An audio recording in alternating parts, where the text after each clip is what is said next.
Volvernos a encontrar en esta tercera noche, nuestra tercera noche de este curso corto en la fundamentación teológico y pastoral de nuestras opciones misioneras del plan pastoral de la diócesis de Engativá.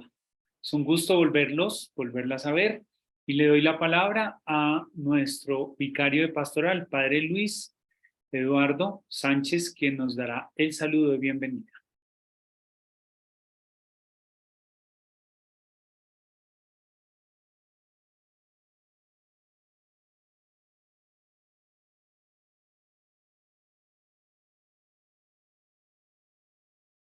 Padre.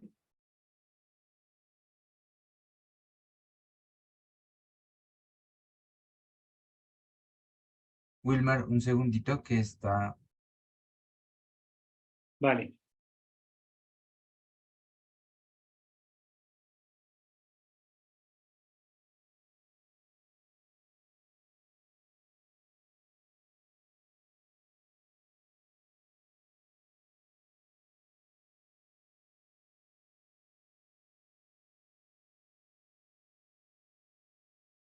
Veo algunas caras que ya están por ahí terminando de hacer la tarea de ayer, porque saben que hoy vamos a tener que presentar nuestra tarea.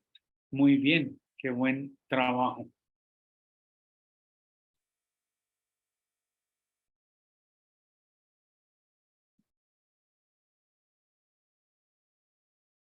Bien.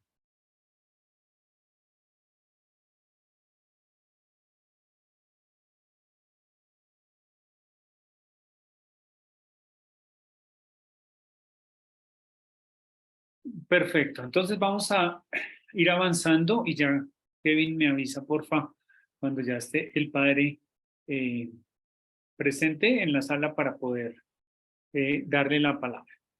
Bien, pues es un gusto volvernos a encontrar. El tiempo es nuestro gran aliado y nuestro gran amigo, y así como hemos vivido las dos noches anteriores, 1 hora y media cada noche es un tiempo suficiente para poder profundizar en torno a este tema. Y hoy que nos vamos a encontrar con la teología de la acción educativa y la teología de la acción política. Tanto la acción educativa como la acción política son dos opciones misioneras que vamos a tener en el transcurso del año trabajando en nuestras parroquias a través de los arciprestazgos y en cada una de las vicarías territoriales. Y por eso va a ser muy importante hoy escuchar tanto al padre Sergio Salamanca como al padre Germán Barbosa como encargado del vicariato territorial de Nuestra Señora del Rosario. Bueno, pero antes actualicemos nuestro conocimiento. Vamos rápidamente a hacer una inmersión en los elementos y los puntos fundamentales sobre los que hemos trabajado desde el martes, ayer miércoles, para que actualizando nuestro conocimiento podamos continuar con este curso. Muy bien. Decíamos en nuestra primera noche del martes que la diócesis de Engativá es, y lo asimilábamos, y lo comparábamos a un tren que necesita de 2 rieles para llegar al fin de la ruta que se propone hacer. Y decíamos que esa ruta que recorremos como diócesis de Engativá es encarnando la misericordia social en la ciudad. Para ello, tenemos nuestras 6 opciones misioneras y las diversísimas acciones pastorales que se emprenden en las parroquias, que hacen que sea un proceso muy dinámico y que todo lo que se hace en las parroquias contribuya a la evangelización y el anuncio del reinado de Dios en medio de nosotros. Pero también ayer nos centrábamos en entender qué era la misericordia social y decíamos y traíamos esta definición de nuestro plan pastoral, en donde dice que la misericordia social es la actitud y la acción propia de la iglesia samaritana cuando comprende la indignación del Dios compasivo y misericordioso ante el sufrimiento injusto de su pueblo, y su actuar era erradicar. El equivalente ético y social de la compasión y misericordia es la indignación ética, es decir, nuestro rechazo a las situaciones de inhumanidad en que se vean en el contexto colombiano, pero si me permiten precisar, en el contexto de nuestra diócesis. Comprender esto nos adentra necesariamente en el debate social, a una denuncia de la indiferencia ante el dolor que se instala en Colombia. Y decíamos, concluyendo es el tema ayer de la misericordia social, que finalmente ella es un modo de ser iglesia en donde todos y todas estamos involucrados, en donde todos hacemos parte de la dinámica de encarnar esta misericordia social. Y para ello poníamos un ejemplo, el ejemplo del hijo pródigo que se desbordaba en misericordia y que con los gestos de esa misericordia que acoge, que devuelve el honor, que restaura la alianza, que indica un nuevo camino, que hace de ese nuevo camino una fiesta para poder llenar de alegría y gozo a aquel que es misericordiado en la fiesta. Esta dinámica que tomábamos del Evangelio de Lucas en las parábolas de la misericordia nos ayuda a entender esa ruta que el Padre Andrés nos presentó sobre cómo la misericordia ha sido y tiene un lugar dentro de nuestra experiencia pastoral en la diócesis de Engativá. De tal manera que para el día de hoy volvemos a nuestro esquema de estas 3 jornadas. Pero antes de nuestro esquema de las 3 jornadas, quisiera de nuevo darle la palabra al Padre Luis Eduardo para que haga su saludo oficial en este tercer día que nos encontramos en este curso. Padre.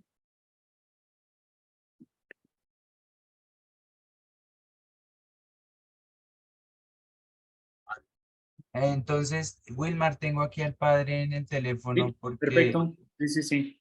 padre, si quiere, hable para ver si lo escuchamos. Bueno, buenas noches para todos. ¿Se escucha? Sí. Listo, padre, lo estamos escuchando. Bueno, buenas noches para todos. Un saludo muy especial. Ahorita tengo una dificultad y no me permite activar muy bien la cámara y el micrófono, pero un saludo muy especial y sobre todo nuestro agradecimiento a Dios en este tercer día de nuestra jornada, de nuestras jornadas, de nuestro curso, de esta fundamentación teológico-pastoral de nuestras opciones misioneras. Agradeciendo primero a todos los laicos de cada una de nuestras parroquias que participan dentro de los consejos parroquiales, también los consejos sacramentales, a todos los sacerdotes, los diáconos, los seminaristas, a Monseñor Francisco, que también en esta noche él va a conectarse con nosotros, y a todo el equipo de la Vicaría. Gracias a cada uno de los que ha colocado, el éxito, especialmente de este curso corto que estamos realizando. Todos un saludo muy especial, bienvenidos en esta noche. Damos gracias al Señor por su bondad y su misericordia también con nosotros, y aprovechemos este regalo que nos está ofreciendo. Todo en esta noche que vamos a profundizar sobre estas 2 opciones misioneras que son garantes de este año, la acción educativa y la acción política. Por eso, que sea el Señor, a través de su gracia y su santo espíritu, que nos acompañe, nos ilumine de una manera muy especial esta noche. Bienvenidos. Que el Señor nos bendiga y nos guarde a todos en este encuentro, en el nombre del Padre, del Hijo y del Espíritu Santo. Amén. Bienvenidos a todos. Muy buenas. Muchas gracias, Padre, por su saludo y por su bendición para el inicio de esta clase. Bien, volvemos al esquema de estas 3 noches. Partimos de la vida, profundizamos la vida, discernimos la vida y celebramos la vida. Anoche les anunciamos que para el partir de la vida era importante responder la pregunta, ¿qué gesto de misericordia social estoy dispuesto hoy a practicar en mi vida pastoral? Les decía yo que hicieran el ejercicio de escribir qué gesto quieren hacer, cómo lo iban a hacer y para qué lo iban a hacer. La idea en este momento es que nos reunamos en pequeños grupos, 10 minutos. No vamos a tener más de 10 minutos porque es rápido. Vamos a los grupos y compartimos de manera rápida cuál fue el resultado de la tarea que realizamos. Así es que vamos a abrir nuestras salas. Ya saben que el sistema los llevará.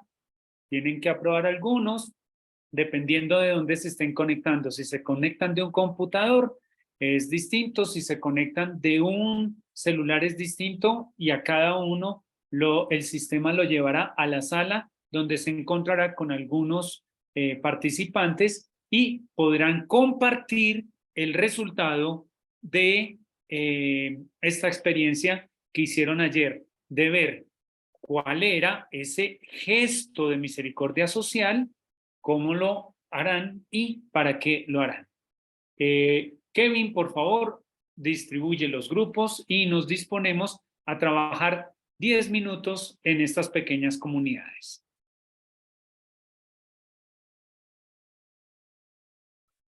Por su presencia. En caso de que se corte un poco, le agradezco a Kevin, esté allí atento para decirme, se le fue la palabra. Así que gracias. Lo primero que yo quiero insistir antes propiamente de iniciar la presentación es que las diapositivas o más que las diapositivas, lo que quiero compartirles esta noche es una provocación, más allá de abordar pues todo el amplio tema mucho más de lo pedagógico en la experiencia del Señor o de toda la acción educativa que sucede en la revelación en la vida cristiana. Es más un ejercicio de lanzar algunas ideas, algunas líneas que luego claramente en cada parroquia puedan verse alimentadas por la experiencia no únicamente de los párrocos, sino también de muchos de ustedes, porque tengo la certeza que muchos de los participantes y que son miembros también de los consejos de pastoral, su profesión es la educación y desde allí pueden generar espacios de construcción más conjunta de lo que significa hablar de pedagogía, de los retos pedagógicos, de los retos educativos. Entonces, hago esta salvedad porque sería a mi manera de ver un poco ambicioso, pues intentar todo esto y compartir. Entonces son más ideas, son más algunos rasgos, algunas provocaciones que ojalá puedan ayudarnos a entender la acción educativa como opción misionera de nuestra diócesis. El Evangelio de San Juan, en el capítulo 13, tiene esta bellísima expresión. En el contexto del lavatorio de los pies, en el momento ya de los discursos de despedida del Señor, aparece esta expresión terminado, el bello gesto del Señor que lava los pies a sus discípulos. Ustedes me llaman maestro y Señor y tienen razón, pues efectivamente lo soy. Juan 13:13. Si el Señor se define a sí mismo como maestro, tendríamos que preguntarnos, bueno, ¿y qué clase de maestro? ¿Cómo enseña este maestro de Nazaret? ¿Cuál es la pedagogía que utilizó? ¿Cuál es quizás su metodología para educar a sus discípulos? Porque una de las expresiones y de los títulos con los que se referirán más al Señor será este, Rabí, maestro, ¿sí? Y veremos, por ejemplo, en el Evangelio de Mateo, cómo el llamado Sermón de la Montaña está compuesto en su estructura, en algunos pasajes, como lo harían los rabinos o los maestros en la explicación de la Torá o de la ley, insistiendo en esta capacidad, en esta experiencia del Señor Maestro que enseña a sus discípulos.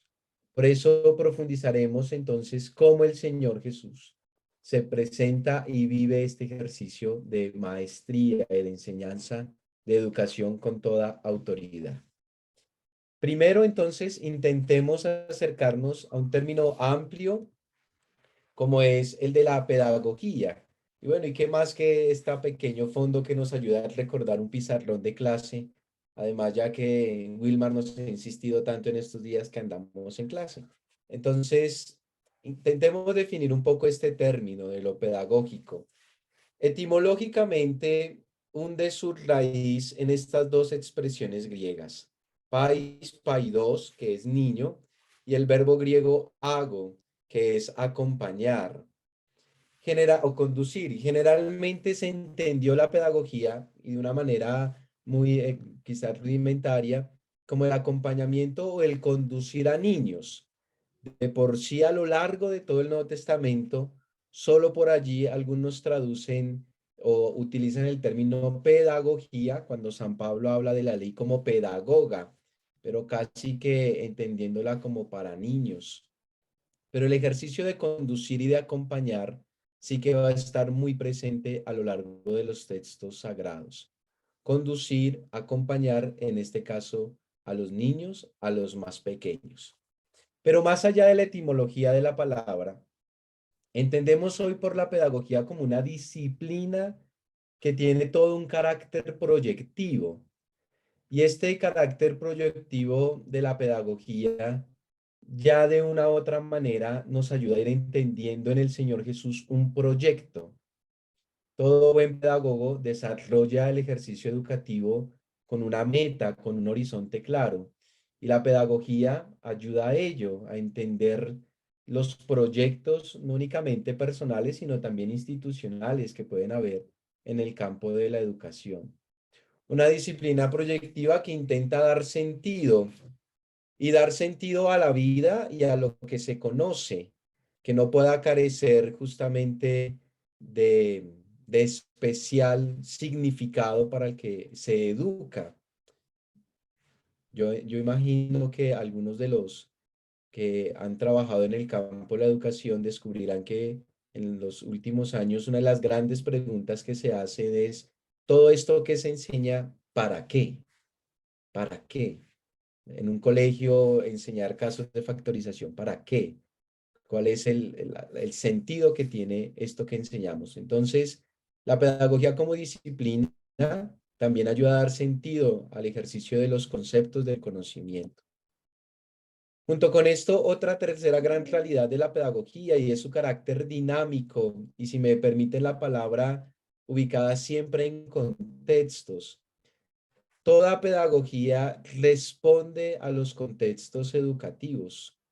No es lo mismo un ejercicio educativo en la ciudad que en el campo. No es lo mismo un ejercicio educativo con jóvenes, no sé, de la Universidad Javeriana que con jóvenes de las comunidades indígenas. Es decir, esas realidades de contexto de las personas también serán importantes para hacer buenos procesos pedagógicos. Implantar el mismo modelo pedagógico para todos sin tener en cuenta el contexto puede ser un gran riesgo en el caso de las acciones educativas. Y ya vamos a ver cómo Jesús tiene muy presente esto en ese momento particular de la vida. Entonces, la pedagogía claramente responde a estas preguntas. ¿Cómo educar? ¿A quién educa? ¿Para qué educa?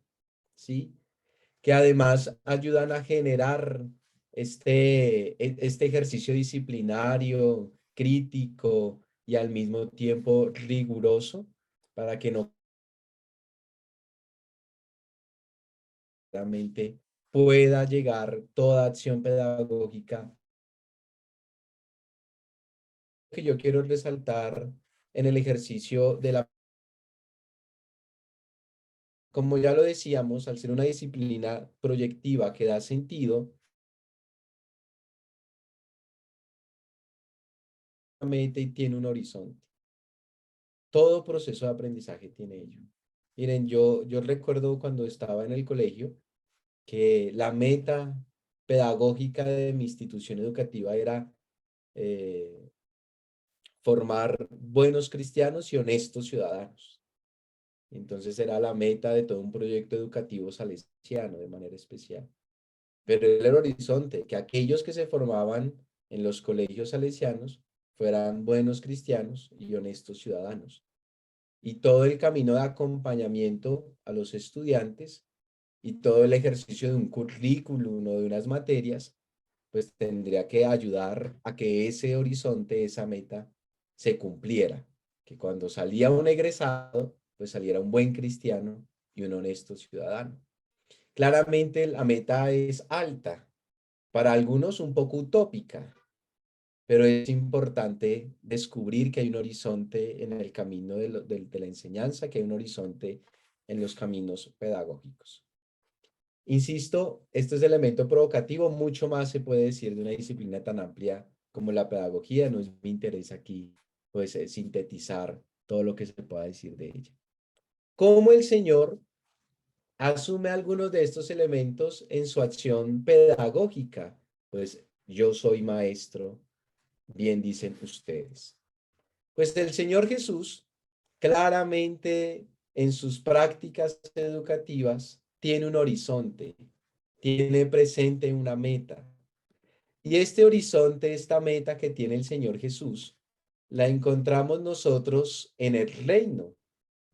Esa es la meta, la irrupción del reino, el reino de Dios o el reinado de Dios es la gran meta pedagógica del Señor.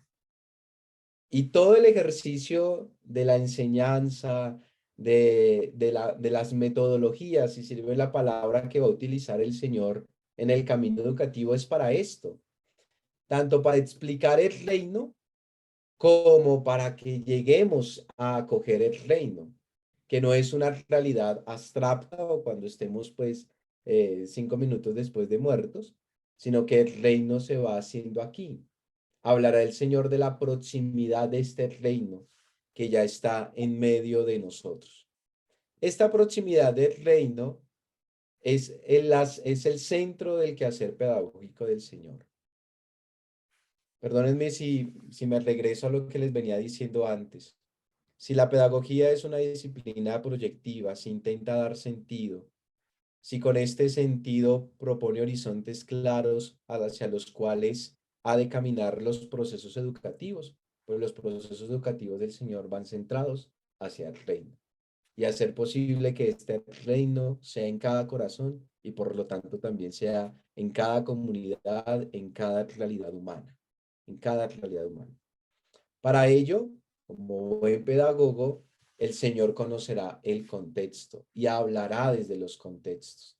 Desde ahí una de las primeras riquezas de este ejercicio pedagógico del Señor será el uso de las parábolas, porque las parábolas dan razón de un maestro que no se queda hablando de teorías abstractas, de filosofías meramente que nos mande pues al mundo de las ideas, sino que él tomara las realidades más llamativas de sus contemporáneos, el trabajo, la situación que viven frente al Imperio Romano, la realidad del campo, de la pesca, de las perlas.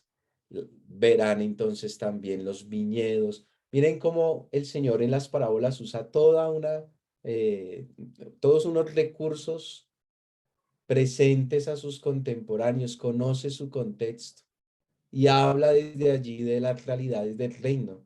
Y son variadísimas las parábolas que el Señor utiliza desde las expresiones más sencillas para hablar del reino, la perla, el tesoro, ¿sí? La pesca, la semilla que cae en tierra, reino palabra, todas estas metodologías que ayudan a eso.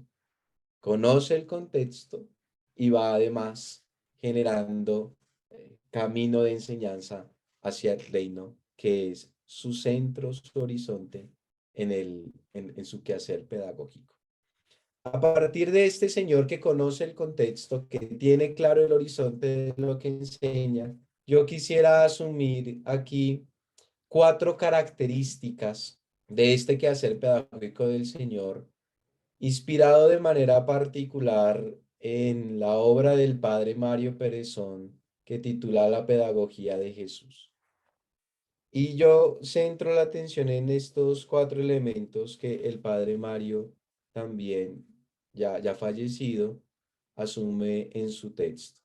El Señor en su pedagogía tiene estos 4 grandes ejes: la persona, la educación en libertad, la pedagogía del amor y una educación para la praxis. 4 ejes centrales en el quehacer pedagógico del Señor. Vuelvo a insistirles, teniendo muy en cuenta que como buen pedagogo conoce el contexto, sabe a quién les está hablando y usa todos los recursos cercanos a ello. Al final, vamos a intentar poner un ejemplo cercano frente a esta realidad. Primero, la persona humana y su realización en plenitud es uno de esos grandes elementos de la acción pedagógica del Señor. Él aboga por una formación integral y por recuperar a la persona en su unidad y en su integridad más profunda. Recordemos aquel relato en el que el Señor no únicamente perdona los pecados del parapléjico, sino que también le invita a levantarse. Su búsqueda en sus milagros y en sus acciones aboga por este ejercicio no de conceptos que puedan llevar, sino de cómo también ha de comprometerse la vida, las acciones, las decisiones, el sentir. Jesús reivindica la dignidad y el valor de toda persona humana. La acción pedagógica del Señor, centrada también en los pobres, en los que parecen no tener voz, en las mujeres, en los niños, se vuelve uno de esos ejes verdaderamente claves importantes. Muchas veces ser discípulos era una cuestión reducida a un cierto grupo, de manera particular a los varones. El hecho de que también haya dentro de la presencia del Señor, del grupo de los discípulos, presencia de mujeres, por ejemplo, la centralidad que da a los niños, reivindica este ejercicio de que a toda persona ha de descubrírsele su valor.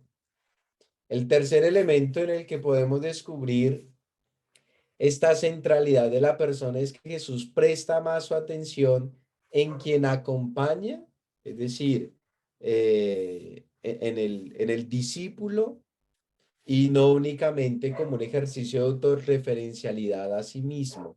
Y creo que esto es uno de los grandes cambios que aún podemos seguir nutriéndonos de la pedagogía del Señor. Descubrir que, perdónenme el término si quizás no es el más preciso, que el educando no es meramente una tabula rasa a la cual un maestro le llena la cabeza de conocimientos, sino que el educando es ya de por sí también un hombre, una mujer llenos de experiencia que genera conocimiento y experiencia que hay que escuchar. Y este es uno de los grandes revolcones, porque eso uno piensa que en los caminos de educación es irme, sentar, escuchar y recibir todo. No, ahora es un proceso más dialógico. Se entiende ahora la centralidad también del que está en procesos educativos y de todo lo que tiene que aportar. Uno de estos bellos momentos en los que el Señor pone su centralidad en lo que le vienen contando es en el texto que escuchábamos el domingo pasado de San Lucas. ¿Qué vienen hablando por el camino? Quiero escucharlos. Si ustedes se dan cuenta, el Señor Jesús no arremete de manera inmediata a darles una serie de contenidos. Primero los escucho y es una centralidad en entender lo que sientes, lo que piensas, tus emociones, y no los corta, no les dice que no, pero eso está mal. Deja que desahoguen el corazón inicialmente porque le interesa escuchar a la persona presente. Entonces, la persona humana siempre está muy en el centro de la acción pedagógica de Jesús y que pueda descubrir su más profunda dignidad. El segundo elemento, pues una educación en libertad. A mí me llama profundamente esto la atención porque si claramente hay persona que respeta la libertad es Dios. Y claramente el ejercicio de hacernos discípulos del Señor exige de nosotros una opción libre, una opción de vida. La educación que el Señor invita a sus discípulos también requiere conversión y fe y libertad para acoger. No es una enseñanza ni es un ejercicio educativo impuesto. No intenta el Señor con su autoridad, y aquí lo vamos a mirar más adelante, cuando hablamos de que Él hablaba y enseñaba con autoridad. No es un ejercicio mezquino, impositivo, autoritario. Siempre se ofrece, y se ofrece la realidad del reino, y se ofrece el ser discípulo, y se ofrece el estar con Él. En estos días tal será la libertad siempre de los discípulos y del Maestro, que escucharemos en el Evangelio de estos días, ante la dura confrontación de aquellos que les cuesta entender qué es comer la carne y beber la sangre de Cristo. Si ustedes también quieren irse, les dirá a los discípulos. Un ejercicio de profunda libertad para entrar en caminos de educación. Y esto a mí me llama profundamente la atención, inclusive para nuestros esfuerzos de iniciación cristiana. Qué importante que el catequizando, que es justamente interlocutor, pueda entender que es un proceso también en libertad, más allá como de que me obligaron, es que pueda entender esta acogida que le invita a una opción de vida.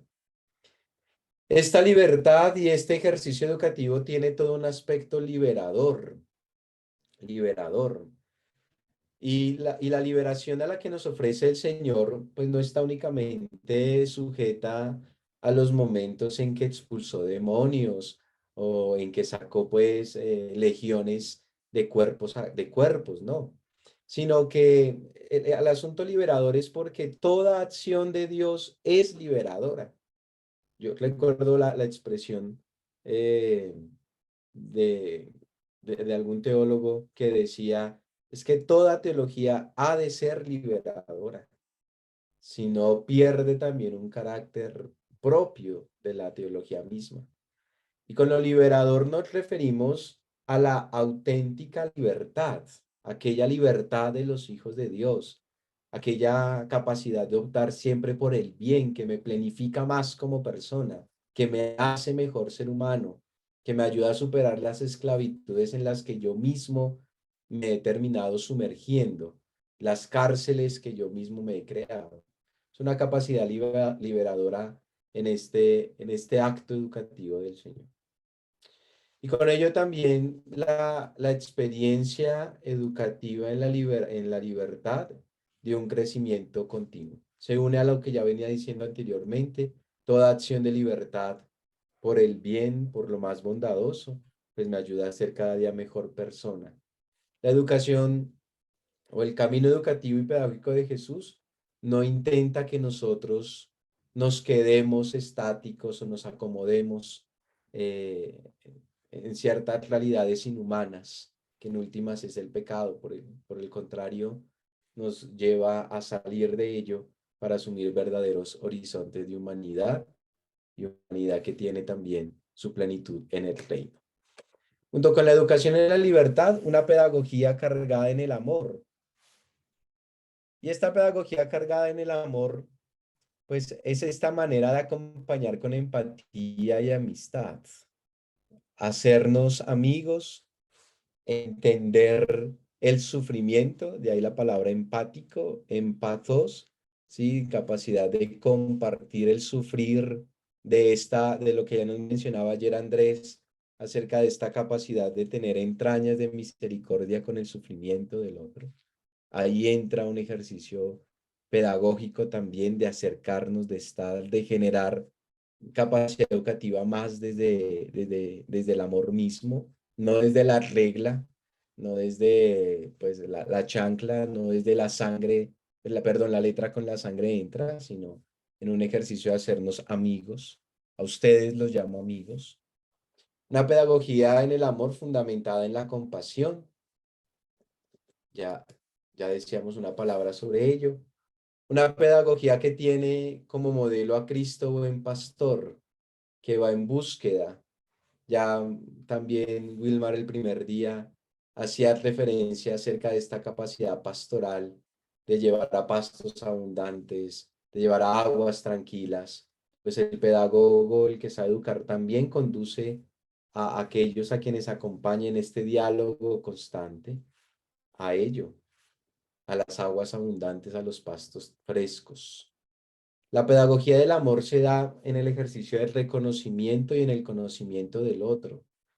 no supone, es un ejercicio de encuentros, de relaciones, y por lo tanto genera esta expectativa.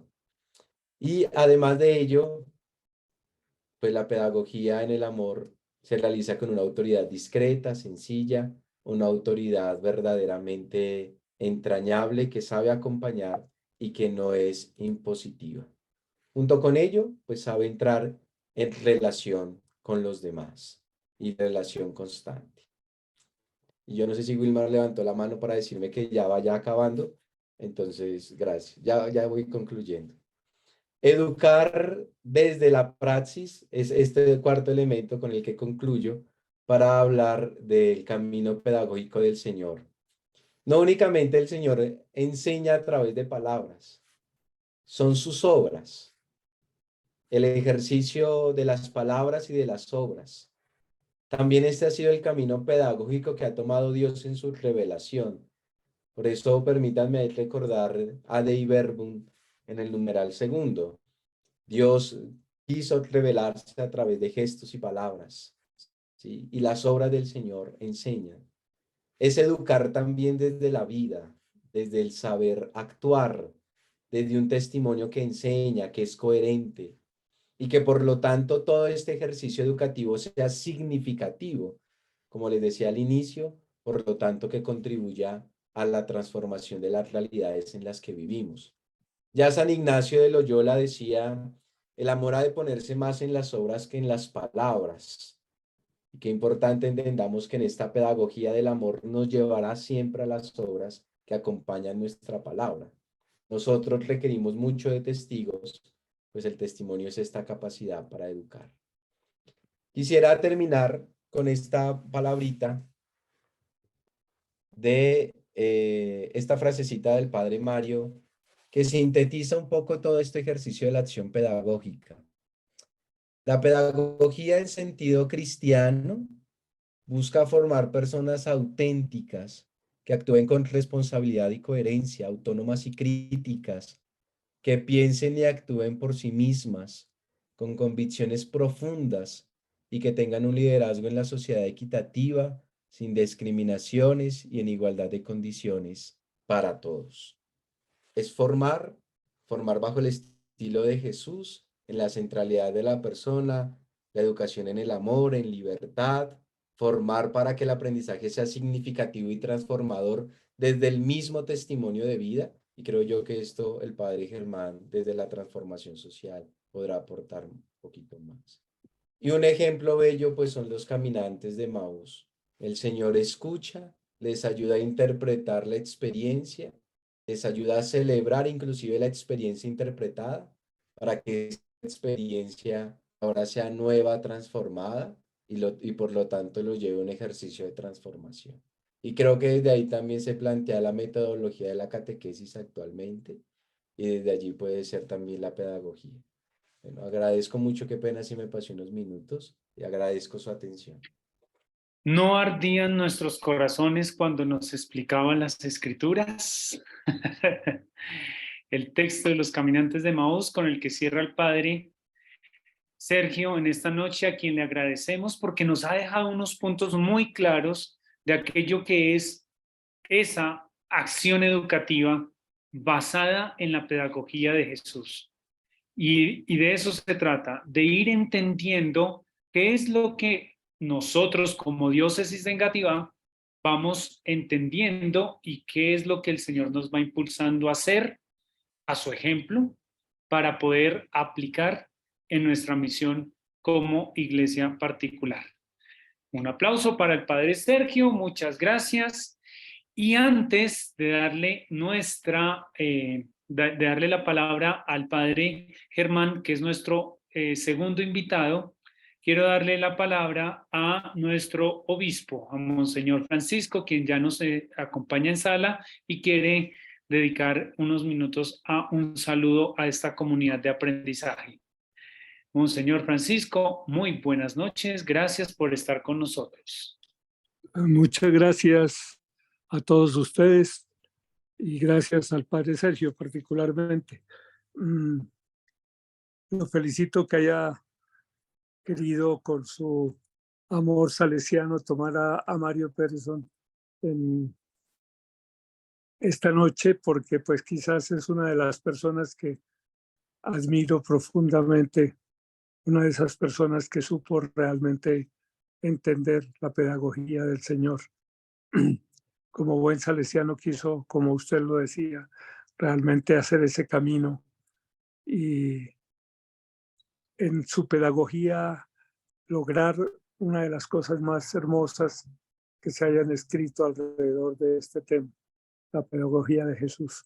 Por eso, felicitaciones, Padre Sergio, y que el Dios de bondad tenga a Mario Pérezón en su reino. No, solamente saludarlos, decirles una palabrita muy corta. Ayer quería subrayar particularmente la importancia de la novedad que nosotros debemos tener en nuestra acción y por lo tanto la humildad con que debemos acercarnos a la palabra de Dios, acercarnos a toda persona y acercarnos a todo grupo, porque es la única forma realmente de entender todo lo que la significación y de entender precisamente las enseñanzas del Señor. Nosotros todos debemos saber que es el Espíritu de Dios el que nos acompaña, que nosotros simplemente estamos en sus manos como instrumentos que Él ha querido hacer válidos.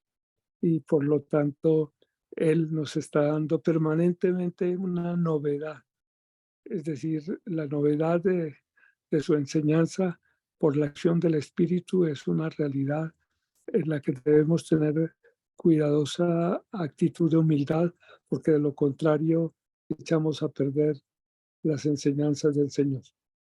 Y en esta noche quiero subrayar especialmente el trabajo, la tarea que nos corresponde a quienes Dios nos llama por el bautismo a la santidad y por lo tanto a que seamos testigos de una realidad en el mundo que debe ser permanentemente esa novedad que impulsa a los demás también a buscar ese camino. Todos nosotros estamos y tenemos que trabajar mucho, mucho, pero mucho en ocasiones casi sin resultados, pero Dios no se queda con nada. Llegará el momento en que sentimos esa gracia maravillosa del Señor. A todos un saludo y continúe el Padre Germán, por supuesto. No quiero alargarme por esta razón y que más tarde podamos felicitarlo también. Espero, Monseñor Germán, muchas gracias por acompañarnos. Monseñor Francisco, muchas gracias. Y sí, al final esperaremos cerrar nuestra clase de hoy con su bendición. Y sí, muchas gracias por hacerme la aclaración. Le doy la bienvenida a Monseñor Germán Barbosa, vicario territorial de la Vicaría de Nuestra Señora del Rosario, quien nos acompaña en esta noche y amablemente nos ha querido y nos ilustrará sobre la acción política. Así es que, padre, monseñor, buenas noches y tiene a partir de este momento sus 20 minutos. Gracias, Wilmar. Un saludo a Monseñor Francisco, a los hermanos sacerdotes, a todos ustedes, agentes de misericordia. Igual que decía el padre Luis Eduardo, a mí también me conmovió ver esas tareas desde la misericordia que empezaron a realizar. Realmente muy creativas, muy sinceras, muy espontáneas. Siento que definitivamente ustedes ya encarnan de alguna manera lo que aquí en la teoría nosotros queremos transmitir. Sí, eso es así definitivamente, que siempre estaremos en deuda con mi Dios, porque como lo diré al final, la gratuidad de Dios nos desborda y en esa manera nos compromete, ¿no? Pero sin duda que hay signos del Espíritu en ese sentido. Voy entonces a compartir aquí la pantalla.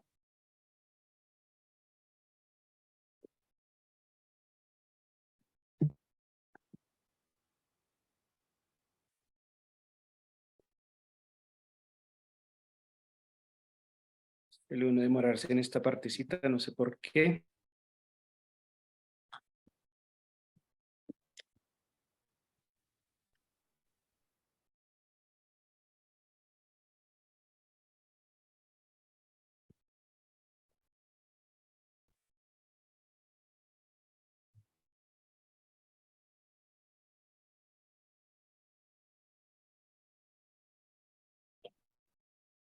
Ya estamos viendo su escritorio.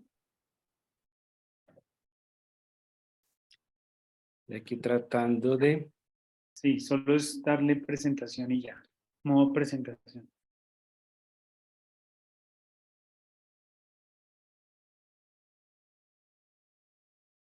¿Me confirman, por favor? Perfecto. Sí, Sí, ya sí. se ve, ya, vale. Bien. Bueno, vamos a hablar de la acción política como una de las estrategias para encarnar la misericordia social. Primero es entender que al hablar de política tocamos temas sensibles y eso es inevitable, pero creo que justamente ahí está el desafío, cómo en este campo tan amplio podemos converger, podemos tener diferencias, pero todo mirado desde una óptica de comunión, ¿no? Y desde la misión de la iglesia. Entonces, muy importante. Yo en esta intervención, discúlpeme si llego hasta los 25 minutos, quiero desarrollar 3 ideas. La primera, una atención al contexto político. Segundo, una confrontación de esta realidad con lo que en el plan de pastoral, en nuestro documento maestro, concretamente encontramos, el cual recoge pues toda una fundamentación teológica, bíblica, de fe, ¿no? Entonces, cómo esta realidad que vivimos viene a ser confrontada con nuestra orientación pastoral. Y por último, unas líneas de acción que derivan de esta misma acción política. Quisiera que eso fuera como lo que de pronto nos quedara un poquito más al final de este aporte. Lo primero entonces es el contexto, la atención al contexto, que es muy importante porque eso nos evita caer en abstracciones. Una cosa que el Papa Francisco nos ha enseñado en su magisterio es la atención a la realidad. Y la realidad en América Latina, pues tenemos que admitirlo, es muy conflictiva. Yo quisiera aquí hacer alusión a un primer hecho, y es todo este proceso electoral que en muchos de nuestros países del continente vivimos, marcados por campañas basadas en el escándalo y el alto costo financiero que esto implica. Esto es una estrategia que vale mucha plata. Digamos que el objetivo de las campañas se ha convertido en desacreditar al adversario, no al oponente en términos de política, porque el otro se ve como una amenaza. Y esto cuesta mucho. Entonces, por eso la manera de sobrevivir a la politiquería, pues es muchas veces recibiendo dineros que proceden de fenómenos como el narcotráfico, ¿no? Esta es una realidad que desde la sociología nosotros podemos constatar, cómo el hecho político pues está permeado realmente por esta cultura un poco de desacreditar al otro como principio, digamos, de acción política.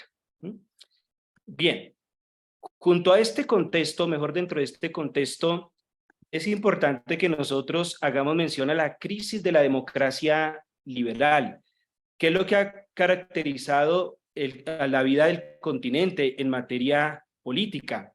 ¿Esto a qué se refiere? A la crisis de las formas representativas de gobierno. Los ciudadanos ya no se sienten más representados por las instituciones, por los partidos de tradición. Entonces, esa desconfianza pues genera resistencia frente a la manera en que tradicionalmente se ha venido ejerciendo la política en el continente. Esto hace que tengan acogida discursos que van justamente en contra de la forma tradicional de gobierno y de las instituciones. Y quienes encarnan estos discursos, pues son los mesías, de alguna manera políticos, que pueden ser de izquierda o de derecha. Digamos que este es el espectro en que hoy por hoy se mueve la política en el mundo, pero pues particularmente en Latinoamérica. Entonces esta persona que aparece hablando contra la casta política y contra la corrupción y que tenemos que quitarles para darles, pues son las que encarnan una serie de valores, de anhelos por parte del pueblo de Dios. Muy interesante todo este análisis que Manuel Castells, uno de los principales sociólogos que tenemos hoy por hoy, pues nos muestra respecto a esa crisis de la democracia liberal, que es de todo el mundo, pero que particularmente la hemos vivido en nuestro continente. Ahora, junto al hecho político, concurren una serie de movimientos de tipo ideológico. Digamos que la política se vale de estas ideas que surgen fuera de los partidos, pero que las adoptan también como estrategia para poder lograr un posicionamiento electoral. Entonces, hay que decirlo, hoy frente a las corrientes progresistas, pues aparece esa vinculación entre el del cambio social y político con la deconstrucción cultural. Esto, digamos que de eso no somos muy conscientes, pero se ponen en cuestión instituciones como el matrimonio, la familia, incluso la visión de hombre y mujer. Frente a esto tenemos que ser muy críticos porque justamente una de las acciones políticas del cristiano es ser críticos. Y habría que decir aquí que el peligro de esta presentación, de esta visión, es que la identidad del ser humano se convirtió en una cosa volátil. Ya no hay nada, porque al desaparecer incluso la concepción que teníamos de hombre y mujer, pues no nos queda nada. Eso es algo que curiosamente Nietzsche había profetizado, el nihilismo, donde finalmente pues no habría ningún punto de referencia en la vida. Una visión que se opone realmente incluso al dato científico. Todo el aporte de la neurociencia que afirma que hay una distinción entre ser hombre y mujer, que salvaguarda las identidades. Por ejemplo, cuando nosotros miramos a las emociones del hombre y de la mujer, pues realmente hay unas diferencias que no se deben únicamente a un aspecto cultural, sino que desde la misma fisiología, pues nosotros podemos entender cómo la mujer tiene más facilidad la mayoría de las veces para expresar sus emociones respecto del hombre, ¿no? Son datos duros que estos movimientos pareciera desconocieran. Se ha llegado a afirmar que las profundas desigualdades sociales radican en el sistema patriarcal. Entonces hay una resistencia muy grande hoy por hoy a todo lo que signifique masculino. Entonces ya no hablemos de las palabras terminadas en O, tenemos que hacer que el lenguaje sea inclusivo, y para ser inclusivos entonces no podemos hablar tampoco de ella, ni él ni ella, sino ello. Esto me hace pensar en posiciones del personalismo en las que justamente se decía que el ello es la reducción del ser humano a la cosa, a la despersonalización.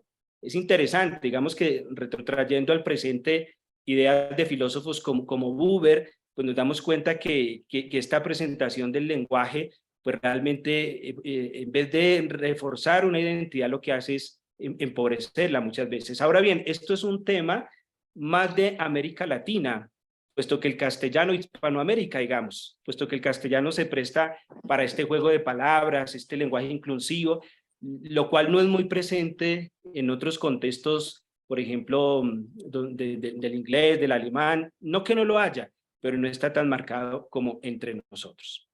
Hay una creciente sensibilidad ecológica que convive al mismo tiempo con fenómenos tales como la defensa acérrima del aborto. Es interesante que hay una conciencia que se ha despertado en favor de lo verde, y tiene que ser así, ¿no? En favor del planeta, porque está en juego el futuro de la humanidad, pero caemos en contradicciones que en la vida humana en sus comienzos, por ejemplo, no se defiende, ¿no? Como que a veces hay una esquizofrenia social, y todo esto convive en medio de los movimientos, y la política pues muchas veces se aprovecha de esta circunstancia, como les digo, para ganar un posicionamiento. Este activismo está muy presente en las redes sociales, que son un factor hoy por hoy muy importante en el ejercicio mismo de la política. Yo les cuento que tuve la ocasión de hacer mi tesis doctoral sobre las redes sociales, y yo la veía en un sentido utópico, porque era la posibilidad de alcanzar una conciencia global, ya que todos íbamos a estar en comunicación, íbamos realmente a ser realmente una familia humana, a la idea de Teilhard de Chardin, pero vimos que no es así. Porque realmente en las redes sociales lo único que se hace es reforzar la propia posición. Eso se entiende más bien como círculos, como diálogos cerrados, donde uno dialoga solamente con los que piensan igual. Pero ¿cómo nos cuesta abrirnos a los que piensan distinto? Entonces las redes sociales como que reafirman ciertas posiciones y uno cree que uno tiene la verdad, porque es que lo que uno siempre ve es lo que uno piensa, en el sentido de que el algoritmo pues le arroja a usted lo que usted ha venido buscando, entonces le hace pensar que su pensamiento definitivamente es lo que se impone en medio del mundo. Bueno, en este contexto latinoamericano se habló de la marea rosa, que se conoce como la oleada de victorias de los candidatos de izquierda, que caracterizó o caracteriza la historia de América Latina en los últimos tiempos.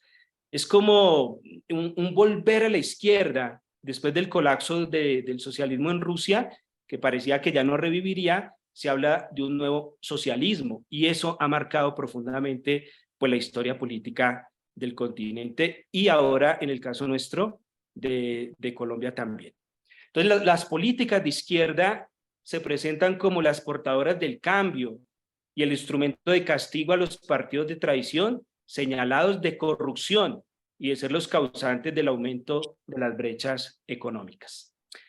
Pareciera, sin embargo, que esta marea rosa entrara en declive. Yo estoy haciendo un contexto muy amplio que pareciera no tocara con la vida nuestra y nuestro contexto es eclesial, pero sí que la toca.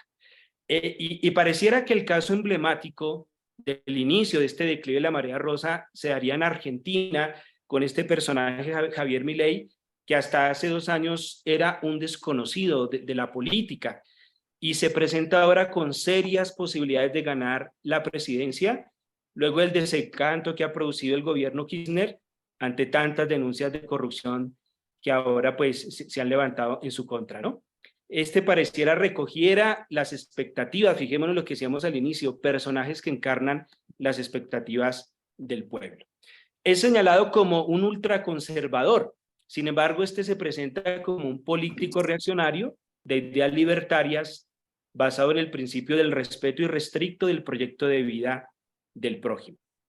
Y este emerger de esta expectativa se da en el contexto de una inflación sin precedentes, que fue más bien escondida por el hecho de que Argentina ganó la Copa del Mundo. El fútbol realmente pues tiene eso que nos puede alienar, ¿no? De hecho, los argentinos les preguntaban, ¿qué prefieren? ¿Que se baje la inflación o que Argentina gane la Copa del Mundo? Y decían, no, pues que ganemos la Copa del Mundo, ya después veremos qué se hace con la inflación. Y ahí están tratando de ver qué se hace con la inflación y ha prometido que la va a reducir porque tienen la capacidad de hacerlo. Bien, en Brasil, pues asistimos a esta polarización también de izquierda-derecha, ahora con el no reconocimiento por parte de Bolsonaro de la victoria de Lula da Silva. Y por eso él de alguna manera promovió, permitió todas estas manifestaciones violentas que se dieron a principio de año con la llegada a la presidencia de Lula da Silva. Esto habla de una polarización muy grande, del desafío que tiene da Silva para integrar a los ciudadanos en su propuesta política.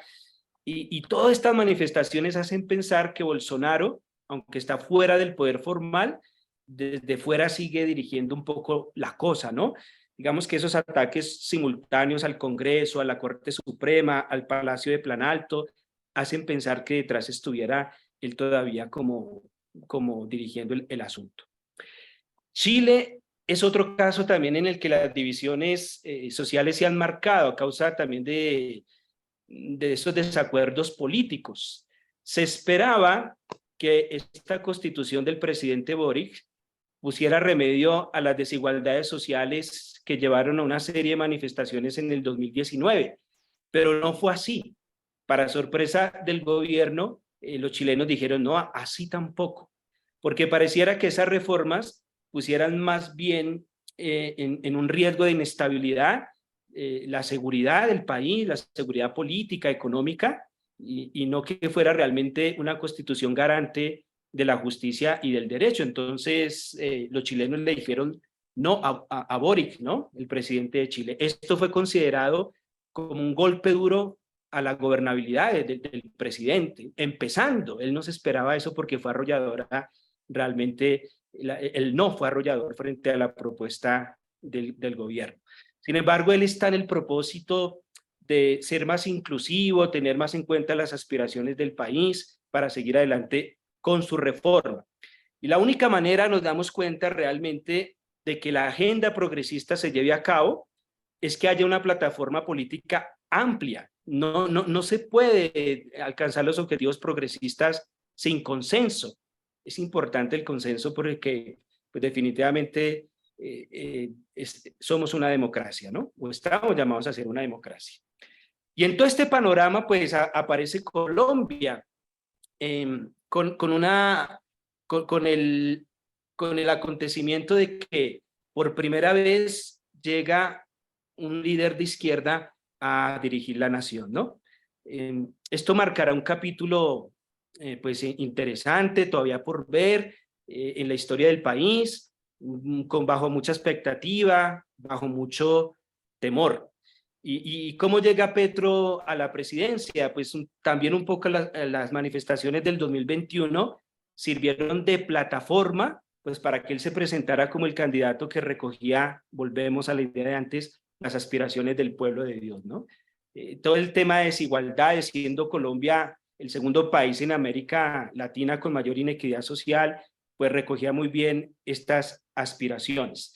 Y se considera que el triunfo de Petro pues, fue un castigo a la política tradicional de Colombia, pero no solamente un castigo, sino una respuesta ya desde estos movimientos de rabia, de odio, que marcaron también, que han marcado la historia del país en los últimos días, ¿no? Muchos por desprecio al que se consideraba candidato del gobierno o más de lo mismo, pues votaron por Petro, ¿sí? Realmente las elecciones nuestras pues estuvieron marcadas desde el comienzo de las campañas por una radical polarización, ¿no? Eso lo vemos en expresiones como los uribestias, los petroñeros, pues que yo creo que en el lenguaje nuestro cristiano no podemos incluir. No se trata de esa descalificación violenta, ¿sí? Ahora bien, empiezan a surgir situaciones que cuestionan la legitimidad del gobierno, hay que decirlo, ¿no? Como es el caso de que su hijo Nicolás Samper haya recibido dineros que comprometen la campaña de su papá. Entre otras cosas, no se sabe qué ha pasado con ese caso. A lo mejor eso queda así y no va a suceder nada, pero el hecho pareciera innegable. Cuestiones como el tráfico de influencias, estas cosas que parecieran fuera más de lo mismo, ¿no? El continuismo, la corrupción, visitas a las cárceles a cambio de beneficios. Bueno, todo eso realmente pone un poco en tela de juicio la legitimidad del gobierno. Un tema que despierta bastante sensibilidad es el de la paz total del presidente Petro, ¿no? Y que incluye la política de inserción o sometimiento a la justicia, pero aquí realmente pues hay una sensibilidad muy tremenda porque pareciera que estos grupos al margen de la ley, mientras dialogan con el gobierno, pues aprovechan para hacer de las suyas, ¿no? Entonces, en vez de ser el Estado el que los tiene sometidos, pareciera que estos grupos terroristas y demás fueran los que le pusieran las condiciones al Estado. Lo vemos en el caso del ELN, del Clan del Golfo, de Iván Mordisco, que para algunos pues es un problema o les hace recordar más bien lo que pasó años atrás con el proceso de paz entre Samper y las FARC, que pareciera pues se tratara de una nueva burla al país, ¿no? Esto de Iván Mordisco pues fue una vergüenza para Colombia porque el presidente Duque lo había dado de baja, supuestamente, ¿no? Y reaparece vivito y coleando y riéndose, un poco como desafiante. Entonces realmente son situaciones con las que el gobierno tendría que lidiar. Bien, Y en Perú, el mismo panorama, una desconfianza política. Perú es un país que está acostumbrado a destituir presidentes. Este de Pedro Castillo ya es el sexto. Eso habla de una inestabilidad política. En Venezuela, digamos que hay un momento importante de cara a las elecciones de 2024, en el que aparece del panorama el quien representaba la oposición, que era Guaidó, porque realmente ya no es una figura representativa. Guaidó pensó que las sanciones económicas que le impusieron a Venezuela serían suficientes para debilitar el gobierno de Maduro, y no fue así. El régimen logró superar la misma oposición, y ahora Guaidó ya no viene más reconocido. Incluso el presidente Biden le dijo que hasta diciembre pues le daba ese estatus, pero no contaban con él. ¿Sí? Si bien hay que decir también, esas sanciones económicas a Venezuela pues han resentido un poco la nación. Bien, el caso de El Salvador pues es un caso que llama la atención, porque si bien este es un país que para muchos está incluido como un gobierno dictatorial, pues resulta muy atractivo para muchos sectores, no solamente de Latinoamérica, sino del mundo, porque recoge una aspiración de muchos que se sienten se ha venido perdiendo, y es la de la seguridad ciudadana. Y a pesar de que este presidente, Bukele, pues también tiene denuncias por violación de los derechos humanos, pues sabemos que es el presidente que goza de mayor favorabilidad en el continente. Es una cifra impresionante, el 91% de los ciudadanos pues le dan la aprobación al gobierno, ¿no? Y eso es una cifra que pues muchos gobernantes quisieran tener. Esto es un barrido, no podemos decirlo todo, ¿no? Pero un poco para ponernos en contexto. Un contexto que particularmente en el caso de América Latina, pues es agravado por la guerra en Ucrania y también por la pandemia de la COVID-19, pues que lo que hizo fue reforzar las diferencias sociales, económicas que había. Si bien en Colombia, hay que reconocer, durante la pandemia, pues registramos un crecimiento económico. Bueno, todo esto tiene unas consecuencias, unas repercusiones en la vida nuestra, en la vida de nuestra ciudad. Somos ciudadanos del mundo. Entonces esto nos lleva a plantearnos el segundo momento de esta presentación. Nuestra acción política, ¿qué? Porque definitivamente no podemos ser ajenos a esta realidad. Y el plan de pastoral, pues en atención a esta exigencia, pues nos ofrece en este camino una opción misionera para que podamos encarnar la compasión misericordia, para que se haga realidad. Nos situamos aquí, todo lo que digo aquí está en el documento maestro. Aquí nos situamos a nivel de las estrategias. Y quiero recoger una idea que Wilmar decía la primera noche, y es que esto no significa que nos vamos a olvidar de lo que yo llamaría las pastorales de base, que la pastoral familiar entonces se va a acabar, no, que la infancia misionera se va a acabar, no es eso, que la Legión de María entonces no, que nunca nos falten las legionarias, más bien, pero tenemos que ampliar la mirada, porque esta realidad pide un compromiso con la historia. Entonces, ¿cuál es el fundamento evangélico, teológico y pastoral de la acción política? ¿Qué quiere decir esto? Que esto no es un capricho nuestro como diócesis. No es una idea que se le ocurrió a 2 y 3. Realmente, en ese sentido, no nos hemos inventado nada, porque la misma revelación cristiana nos hace ver que Dios es un Dios comprometido con la historia. Es un Dios que mira a la realidad de los hombres. ¿Dónde empieza la revelación de Dios? O por lo menos la comprensión de esa revelación de Dios, bajo las condiciones de esclavitud del pueblo de Israel en Egipto. Es allí donde ellos empiezan a comprender que Dios es creador, que Dios es liberador, que Dios pone en orden todas las cosas, a partir de un momento de crisis, podríamos decir, en lo político. Entonces, lo que yo estoy haciendo acá es recoger lo que el documento maestro dice y ampliándolo, tratando de dar también un aporte propio, ¿no? Y que entendamos sobre todo que la vena de esta acción política pues es el mismo corazón del Evangelio, ¿sí? ¿Dónde encontramos ese fundamento evangélico, teológico y pastoral de la acción política? El impacto ético y político de la irrupción del reino de Dios en el mundo. El reino de Dios transforma las realidades humanas. El reino de Dios no es una cuestión intimista. El reino de Dios tiene repercusiones en las relaciones interpersonales. Esa es la dinámica que necesariamente se genera del encuentro con Dios. Acuérdense, Zaqueo, después de encontrarse con Jesús, si a alguno le he quitado, le devolveré 4 veces más, y lo que tengo se lo daré, de lo que tengo daré la mitad a los pobres. Las primeras comunidades cristianas, después de la Pascua de Jesús, se organizan en pequeñas familias para desde allí tener esa acogida del reino de Dios en sus vidas. Entonces, necesariamente hay un impacto político en la vida de las personas. En este sentido, no podemos reducir la fe al culto. Si bien el culto es una expresión de los derechos políticos, a mí me aterra cuando nos restringieron tanto en pandemia que no podíamos expresar el culto, eso no está bien. Pero no nos podemos quedar dentro de las paredes de la iglesia, sino que tenemos que trascender esa acción. Jamás podemos olvidar que en su praxis humanizadora Jesús hace visibles a los que no cuentan, a los que moral y socialmente se encuentran en desventaja. Diríamos acá, los que sufren. Y los que sufren son también los ricos, como los pobres. Los ricos también lloran.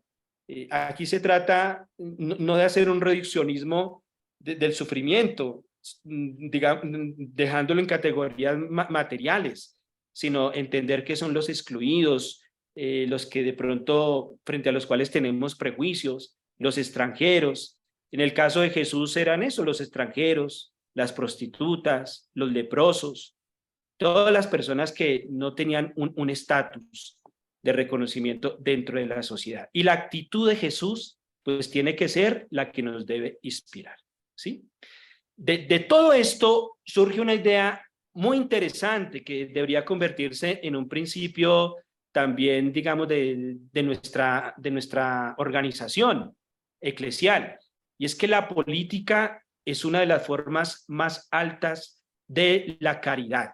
Eso lo afirma el Papa Francisco, recogiendo una idea de Pablo VI, pero una idea que a su vez el Papa Benedicto también desarrolló en Caritas in Veritate, es decir, es de la doctrina social de la Iglesia. La política como una de las formas más altas de la caridad. La despreciamos mucho. Sí, pareciera que la política fuera un río de agua sucia. Es decir, es muy difícil salir limpio de ahí, sí que lo es, pero habría, como el río de Bogotá, empezar a hacer una intervención para que se convirtiera en esto, en una de las fuentes primarias de la caridad, ¿sí? Entonces, muy importante esa idea. La Iglesia debe llevar al creyente a preguntarse por su corresponsabilidad política en la construcción de la ciudad. No podemos ser indiferentes. No podemos ser indiferentes frente a la política. Eso es lo que se nos está diciendo aquí. La participación es una obligación cristiana en cuanto que somos ciudadanos del mundo, ¿sí? En cuanto comprometidos con mejorar las condiciones de vida en la medida que hacemos presente a Dios en medio de los hombres, ¿no? Entonces no podemos nosotros ser indiferentes. Es verdad que el reino de Dios no se agota aquí y ahora. Eso es una tensión que ha habido durante toda la historia de la teología. ¿El reino de Dios es aquí o el reino de Dios es para después? Toda esa visión escatológica que tenemos del más allá. En eso católicos y protestantes han discutido, incluso dentro del mismo seno de la Iglesia Católica se ha discutido. Sí tenemos que decir que el reino de Dios no se agota en el presente histórico. Nosotros trascendemos la historia. Ojo con creer que el paraíso es aquí en la tierra, ¿sí? Y reducir la acción de la Iglesia únicamente a una asistencia material, al desarrollo, digamos, inmanente, o sea, de aquí y ahora. la mejor de las sociedades nunca se comparará con el reino de Dios, porque el reino de Dios es la presencia de Dios en el corazón de los hombres y podemos tener muchas condiciones de desarrollo material, económicas, pero si nos falta Dios, nos falta todo. Esto es de convicción, ¿no? Sin realmente esa relación personal con Cristo, pues es la humanidad la que viene a menos. Bien. La caridad política, entonces, es un concepto que nos debemos de apropiar, ¿no? La define así el Papa Francisco. Un individuo puede ayudar a una persona necesitada, pero cuando se une a otros para generar procesos sociales de fraternidad y de justicia para todos, entra en el campo de la más amplia caridad, la caridad política. Está bien hacer el bien, pero cuando lo hacemos de manera aislada o de forma individual, pierde fuerza la caridad. Tendríamos que organizarnos, tendríamos que buscar estructuras que soporten esa expresión de la caridad, y eso sería la caridad política. Podríamos decirlo de otra manera, la limosna no es la solución, y no es que esté mal dar limosna, pero como dicen algunos críticos, a veces es la manera de mantener el estatus, el que da y el que recibe, cuando necesitaríamos integrarnos, buscar entre todos, desde las mismas comunidades de base, pues mejores condiciones de vida, ¿no? Esto nos lleva a hablar de una nueva ciudadanía que tiene como tarea cuidar el amor político. ¿Qué es eso del amor político? Que se nos quede en la cabeza y en el corazón. Es un amor lleno de pequeños gestos, de cuidado mutuo, y se manifiesta en todas las acciones que procuran construir un mundo mejor. Los pequeños gestos. Decía la Madre Teresa, la revolución cultural a partir de pequeños gestos, que es lo que también el Papa Francisco nos propone. Tal vez nosotros no podemos cambiar el mundo, pero sí podemos cambiar el ambiente pequeño, el espacio vital donde nos movemos, de acuerdo con esos pequeños gestos. Entonces, a partir de esto, entramos al tercer y último momento. Yo les propongo aquí unas líneas de acción pastoral que recogen lo que yo he presentado hasta acá, es decir, las derivamos de lo que he presentado hasta acá, y yo trataré también de ampliarlas un poquitico. ¿Qué nos toca? Parresía o valentía profética en coherencia con el anuncio del reino de Dios, ¿sí? Hay que hablar de política. Nosotros somos muy tímidos y que no se puede hablar. No podemos hacerlo desde el púlpito. Hay que decirlo, nosotros como sacerdotes no nos podemos identificar con ninguna corriente política, si bien es imposible ser del todo neutrales, porque nos movemos entre esas dos aguas, izquierda, derecha, pues es normal que uno decante más hacia una que hacia otra, y que integre elementos de ambas, pero es muy peligroso cuando la iglesia se casa con una determinada idea política o corriente política, porque es que la misión de la iglesia debe trascender el presente histórico, va mucho más allá, ¿sí? Pero tendríamos que hablar y ser críticos, y como católicos, pues también abordar estos temas. ¿Qué otra línea de acción? Rehacer el tejido social a través de las comunidades samaritanas y misioneras desde las pequeñas acciones. Oiga, ¿cómo sería que importante las pequeñas comunidades? Pensemos en cómo mejorar ciertas condiciones del barrio, de la parroquia, en torno a temas de seguridad, en torno al cuidado del ambiente, en torno, por ejemplo, a la integración de toda esta problemática que vivimos de los migrantes, ¿no? Yo creo que, por ejemplo, estamos en mora de darles un reconocimiento a los venezolanos, por ejemplo, organizando sus fiestas patronales en la propia parroquia, que ellos encuentren ese espacio, esa acogida, rehacer el tejido social, y eso es de las pequeñas comunidades samaritanas y misioneras. Una presencia efectiva en los espacios de participación ciudadana. No debemos ser indiferentes o ajenos a la sociedad civil, ¿no? Hay que buscar hoy por hoy una vinculación interinstitucional. Esa es una de las estrategias de nuestro plan de pastoral, ¿no? Ser fermento en la masa, hacer presencia en esos espacios donde se nos convoca, que uno realmente pudiera también presentar proyectos que se aprueben. A nosotros nos da como pereza eso, pero realmente un compromiso político desde la fe pues nos llevaría a no estar ausentes de esos espacios. Y en otros momentos la iglesia nos ha dado testimonio de eso. En Bogotá, por ejemplo, hubo una experiencia muy conocida hace unos años, la Unión Parroquial del Sur, de unas parroquias de Santa Lucía, el Claret, el Carmen, el Marco Fidel, que fueron un foco de desarrollo gracias al liderazgo de los sacerdotes. Entonces la organización social, la organización en torno a los servicios, todo eso, ¿no? Sin que los sacerdotes perdieran su identidad, ¿no? Porque no se trata de reducir su misión a un aspecto pastoral. Bien. Yo quisiera aportar, me demoro 3 minuticos más, a todo esto que he dicho,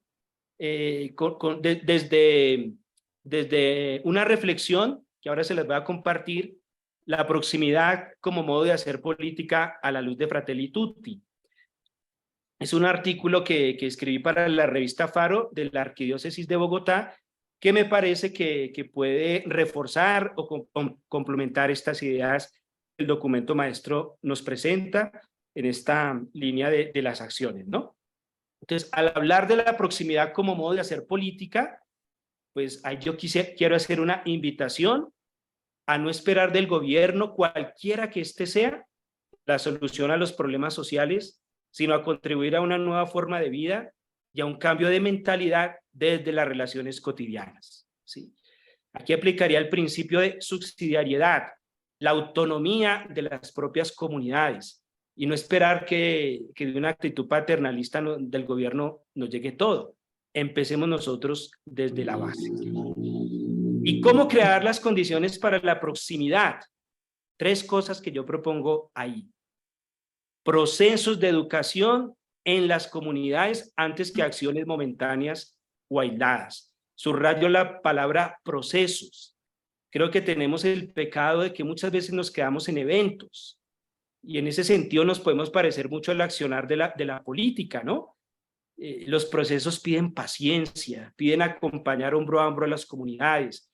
De pronto somos inmediatistas, y el Papa en ese sentido nos pide privilegiar el tiempo sobre el espacio. Pensemos procesos, los procesos no empiezan ni terminan con uno como agente pastoral, con uno como sacerdote, sino que son de la comunidad, y nos falta apuntar a los procesos.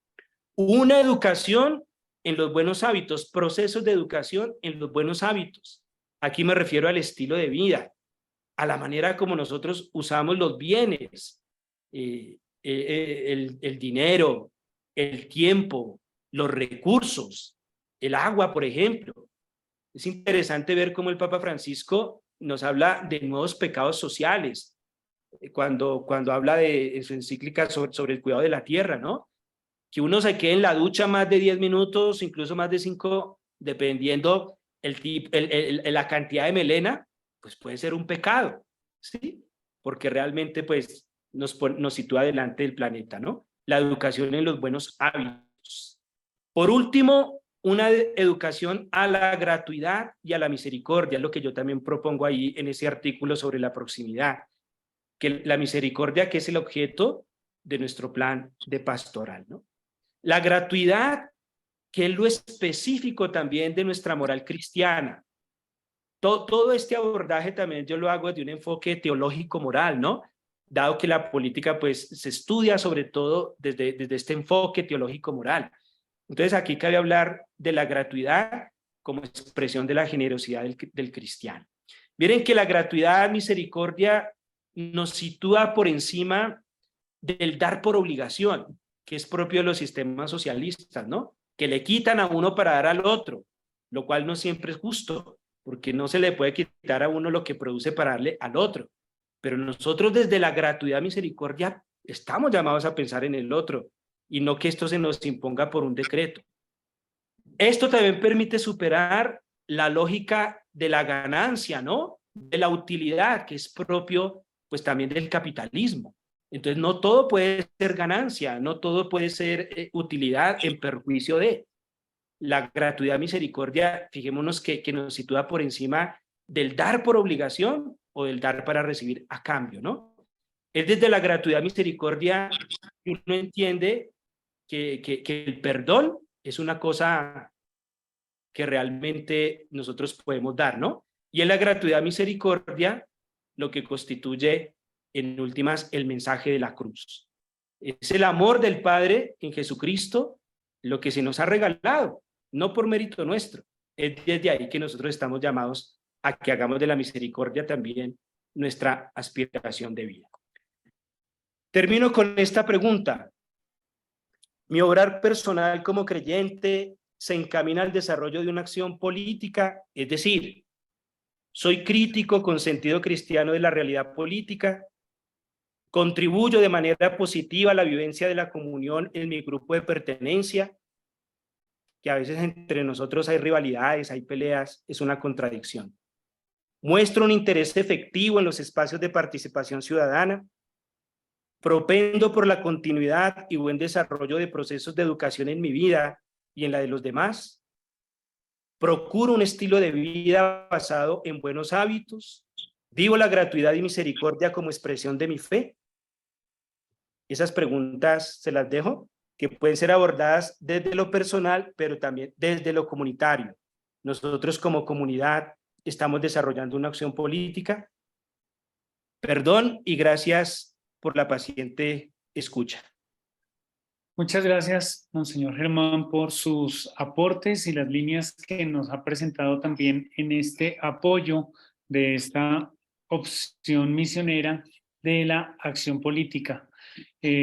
Esperamos hacerles llegar también el material de estas presentaciones que hemos tenido para poder hacer este ejercicio de respondernos las preguntas y de poder seguir entendiendo las lógicas que hay detrás de estas opciones misioneras para nuestra diócesis de Engativá. Quiero hacer una moción de tiempo y ante todo pedirles 1000 disculpas por estos ya 13 minutos que nos hemos pasado. Nuestra idea y nuestro objetivo siempre es buscar terminar en los tiempos que damos por respeto a cada uno de ustedes y más a su tiempo y más a esta hora. La moción es la siguiente. Vamos a omitir por hoy los 2 pasos siguientes, que es el discernimiento y vamos a omitir también la parte de la celebrar la vida, pero las omitimos aquí.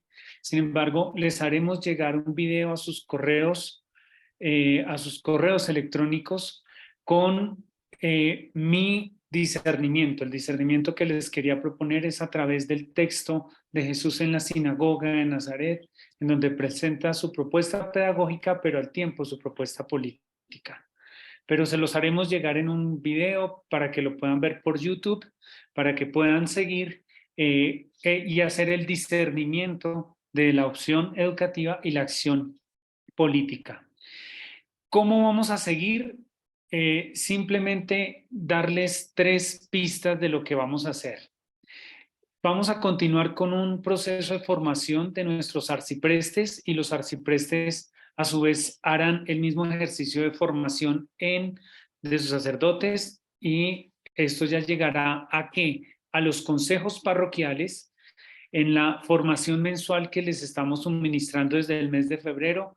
Mensualmente les haremos llegar un subsidio y esto también vamos a continuarlo a través del acompañamiento de los consejos arciprestales. Así es que este no es el fin de una formación que va a estar permanentemente llegando a sus comunidades parroquiales.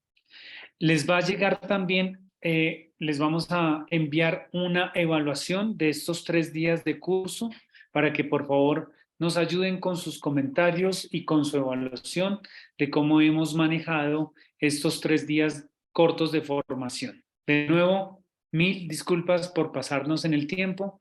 Los dejo en las palabras de Monseñor Francisco y su bendición para poder cerrar este espacio hoy. Monseñor Francisco. Solamente un agradecimiento ahora a Monseñor Germán y recibamos la bendición y vayamos con la alegría de haber dedicado un tiempo más para el Señor. El Señor esté con ustedes, con su espíritu. Que la bendición de Dios omnipotente, Padre, Hijo y Espíritu Santo, nos acompañe siempre. Feliz Amén. noche para todos. Feliz noche también para usted, Monseñor, y en nuestras oraciones en su salud. Muchísimas gracias, Padre Sergio y Monseñor Germán, por sus aportes en esta noche. Y como les he dicho, les haremos llegar en el transcurso del día mañana el video del discernimiento de estas dos opciones misioneras. Muchas gracias por su participación y hasta una próxima ocasión. Un abrazo para todas y todos. Gracias.